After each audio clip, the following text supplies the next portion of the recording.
নমস্কার বন্ধুরা, আপনাদের সকলের নিজস্ব চ্যানেলে আপনাদের সকলকে স্বাগত। পশ্চিমবঙ্গের সকল চাকরি প্রার্থীদের জন্য রয়েছে একটা গুরুত্বপূর্ণ অফিসিয়াল আপডেট। তাই চ্যানেলটিতে যারা নতুন তারা চ্যানেলটিকে সাবস্ক্রাইব করে দেবেন এবং এমনই অফিসিয়াল আপডেট পাওয়ার জন্য চ্যানেলটির পাশে থাকবেন। ভিডিওটি যদি আপনার পছন্দ হয়ে থাকে তাহলে ভিডিওটিকে লাইক করবেন এবং আপনাদের বন্ধুদের মাঝে ভিডিওটিকে শেয়ার করে দেবেন। ধন্যবাদ।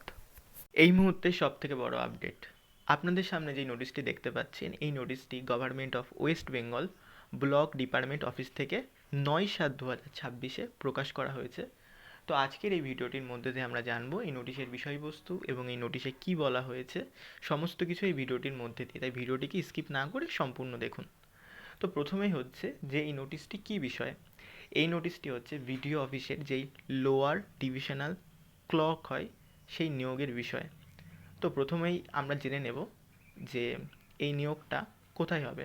তো প্রথমেই বলেছি এই নিয়োগটা হবে ভিডিও অফিসে এবং কোন ডিভিশনে নিয়োগ হবে, লোয়ার ডিভিশনাল ক্লর্কে। তো প্রথমত এখানে কোয়ালিফিকেশান মানে আপনার কি এলিজিবিলিটি লাগবে এখানে বলে দেওয়া রয়েছে। তো দেখুন, মিনিমাম আপনাকে মাধ্যমিক পাস হতে হবে।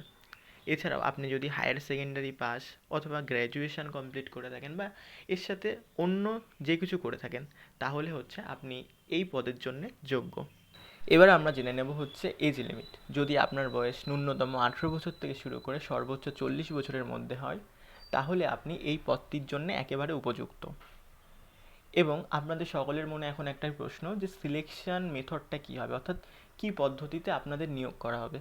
তো প্রথমেই জানিয়ে দিই, আপনাদের পুরোটাই নির্ভর করছে ইন্টারভিউর ওপর, অর্থাৎ আপনাদের একটা 5 নম্বরের ইন্টারভিউ হবে এবং যারা এই ইন্টারভিউ প্রসেসে সিলেকশন হবে তারাই শুধুমাত্র এই পদে নিয়োগ হবে। অর্থাৎ কি বিষয়টা হচ্ছে, ধরুন আপনি যদি মাধ্যমিক পাস হয়ে থাকেন, আপনি যদি উচ্চ মাধ্যমিক পাস হয়ে থাকেন, আপনি যদি গ্র্যাজুয়েশন পাস হয়ে থাকেন বা এর সাথে যদি আপনাদের অন্য যে কোনো ইকুইভ্যালেন্ট ডিগ্রি থেকে থাকে তাহলে আপনারা আপনাদের যে মার্কশিট এবং আপনাদের যেই ডকুমেন্টস আছে সেই ডকুমেন্টস নিয়ে আপনারা সকলে ইন্টারভিউ দিতে যাবেন এবং ইন্টারভিউ প্রসেসেই মাধ্যমেই আপনাদের নিয়োগ প্রসেসটা সম্পূর্ণ হবে। অর্থাৎ আপনাদের এই মার্কশিটের উপর ডিপেন্ড করে আপনাদের কিছু নাম্বার থাকবে এবং ওই ইন্টারভিউ প্রসেসে আপনাদের যেই মৌখিক ইন্টারভিউটা নেওয়া হবে তার মাধ্যমেই আপনাদের নিয়োগটা হবে। অর্থাৎ লিখিত পরীক্ষার কোনো জায়গা নেই এখানে, টোটালি ইন্টারভিউ প্রসেস আর আপনাদের যে ডকুমেন্টস সেই ডকুমেন্টসের কোয়ালিফিকেশানে আপনাদের সিলেকশন হবে। অ্যাজ এ এক্সাম্পল, ধরুন আপনি মাধ্যমিকে ফার্স্ট ডিভিশন পেয়েছেন এবং আরেকজন মাধ্যমিকে স্টার মার্কস পেয়েছে। তো আপনাদের দুজনের মধ্যে কীরকম করে সিলেকশন হবে, ধরুন আপনার ইন্টারভিউ ভালো হয়েছে এবং অপরজনার তার ইন্টারভিউটা তুলনামূলক কম হয়েছে, তখন কী হবে, তখন আপনাদের দুজনের মার্কশিট দেখা হবে, আপনাদের কোয়ালিফিকেশান দেখা হবে এবং সেই কোয়ালিফিকেশানের ভিত্তিতেই আপনাদের নিয়োগ করা হবে। এরপর আমরা জেনে নেব এখানে যে কী টার্মস অ্যান্ড কন্ডিশন বলা রয়েছে। তো প্রথমে আমরা যেই টার্মস অ্যান্ড কন্ডিশনের মধ্যে দেখব যে candidate must be citizen of India or ordinary resident of West Bengal, অর্থাৎ আপনাকে ভারতের একজন নাগরিক হতে হবে এবং এর পাশাপাশি পশ্চিমবঙ্গের একজন বাসিন্দাও হতে হবে।